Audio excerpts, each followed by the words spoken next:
सालों पहले भानिया राज्य में कर्ण राजा का शासन चलता था। राजा का दिल बहुत साफ था। वह हर त्योहार के दिन लोगों को दान देते थे। इस साल भी एक त्योहार के अवसर पर राजमहल में दान लेने वालों की भीड़ लग गई। राजा ने सबको भर भर कर दान दिया। अंत में कमर को झुकाते हुए एक महिला राजा के पास दान लेने के लिए पहुंची, लेकिन तब तक राजा के पास दान देने के लिए कुछ भी नहीं बचा। राजा ने तुरंत अपने गले से हीरे का हार निकालकर उस महिला को दे दिया। वह महिला राजा के सिर पर हाथ फेरते हुए आशीर्वाद देकर चली गई। अगले दिन राजा अपने बगीचे में बैठकर सोच रहे थे कि मेरे जीवन में एक पुत्र की कमी है। भगवान ने मुझे सब कुछ दिया, लेकिन पुत्र सुख पता नहीं क्यों नहीं दिया। तभी राजा के गोद में आकर एक आम गिरा। राजा इधर उधर देखने लगे। उनके मन में हुआ कि आखिर यह आम मेरी गोद में आया कैसे। तभी कुछ देर बाद उन्हें बहुत सारी परियां दिखीं। उन सभी परियों में से एक नीली आंखों वाली परी राजा के सामने आई और बोलने लगी कि इस आम को अपनी पत्नी को देना। यह आम तुम्हें पुत्र रत्न देगा। इसे खाने के 9 महीने बाद ही तुम्हारी पत्नी मां बन जाएगी। वैसे तुम्हारे भाग्य में पुत्र सुख तो नहीं है, लेकिन तुम दिल के साफ हो और बहुत दानी हो, इसलिए तुम्हें यह सुख मिला है। बस यह सुख तुम्हें सिर्फ 21 साल तक मिलेगा। जैसे ही तुम्हारे बेटे की शादी होगी, उसकी मौत हो जाएगी। राजा ने दुखी मन से नीली आंखों वाली परी से पूछा, क्या इसका कोई उपाय नहीं है? परी ने कहा, राजन, कल मैं कमर झुकाते हुए एक साधारण महिला के रूप में तुम्हारे दरबार में दान लेने के लिए आई थी।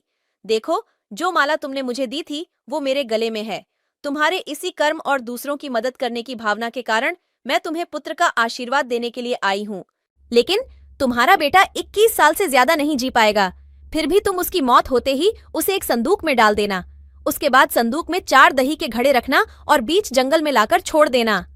इतना कहकर नीली आंखों वाली परी वहां से ओझल हो गई। राजा ने महल जाकर सारी बात अपनी पत्नी मैत्री को बता दी और उसे आम खाने के लिए दिया। राजा की पत्नी ने आम खाने के ठीक 9 महीने के बाद एक पुत्र को जन्म दिया। बेटा होने की खुशी में राजा ने बहुत बड़ा जश्न रखा।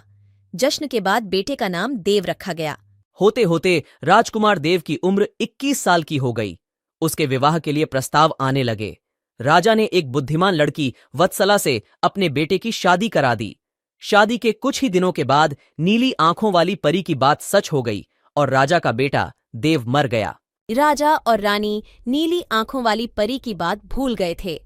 जब देव के अंतिम संस्कार के लिए राजा लोगों के साथ श्मशान की ओर बढ़ने लगे, तो राजा को परी की बात याद आ गई।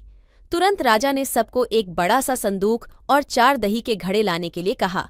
संदूक आते ही राजा ने भारी मन से अपने बेटे को उसमें डाला और दही के 4 घड़े भी रख दिए। उसके बाद राजा ने अपने सैनिकों की मदद से उस घड़े को घने जंगल के बीच में रख दिया। वहां से लौटने के बाद राजा का मन किसी काम में नहीं लगा। कुछ समय बाद देव की पत्नी अपने मायके चली गई। समय बीता और देव की मृत्यु को 1 साल हो गया। देव की पत्नी वत्सला के घर एक बूढ़ा आदमी खाना मांगने के लिए पहुंचा। उसने बड़े प्यार से उसे खाना खिलाया।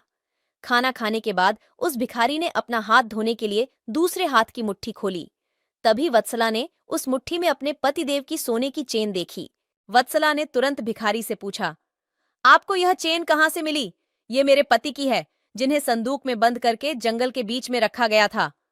भिखारी ने डरते हुए कहा, हाँ, मैंने यह चेन उसी संदूक से निकाली है। वत्सला ने कहा, आप डरिए मत, मैं सिर्फ उस जंगल तक जाना चाहती हूँ जहां मेरे पति का संदूक रखा है।